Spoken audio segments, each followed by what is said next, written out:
Hi friends, welcome to Jaya's garden. நேற்று ஒரு sister கேட்டிருந்தாங்க, நான் வந்து வெண்பூசணியில் பாருங்கள் பெண் பூக்கள் வர ஆரம்பிச்சிட்டாங்க அப்படின்னு சொல்லியிருந்தேன்.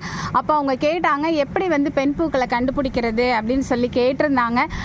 நான் வந்து இந்த மாதிரி பிஞ்சுகள் வந்ததுக்கப்புறம் தான் சிஸ்டர் பார்த்து இந்த மாதிரி ஆண் பூ பெண் பூ அப்படின்னு கண்டுபிடிக்கிறேன். பிஞ்சுகள் வந்து நமக்கு கண்ணுக்கு தெரிய ஆரம்பிக்கும் போது தான் நம்மளாலேயே அதை வந்து ஐடென்டிஃபை பண்ண முடியும். அப்போ தான் நம்ம கண்ணுக்கும் தெரியுது.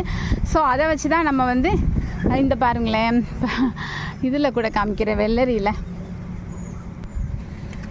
இந்த மாதிரி குட்டியாக பூக்கும்போது பிஞ்சுகள் இருந்தாங்க அப்படின்னா இது வந்து இங்கே பாருங்கள் பெண் பூக்கள் அப்படின்னு நான் கண்டுபிடிக்கிறேன். அவ்வளோதான், எல்லாரும் அப்படி தான் கண்டுபிடிப்பாங்கன்னு நானும் நினைக்கிறேன். வேறு எதுவும் இதை பற்றி இருக்கா அப்படிங்கிறதும் எனக்கு தெரியல.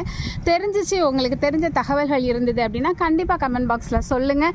எல்லோரும் தெரிஞ்சுக்கிட்டோம், எல்லோரும் பயன்பெறுவோம் இதன் மூலமாக. ஓகே, இந்த வீடியோ பிடிச்சிருந்ததுன்னா லைக் பண்ணுங்கள், ஷேர் பண்ணுங்கள், கமெண்ட் பண்ணுங்கள், மறக்காமல் சப்ஸ்கிரைப் பண்ணி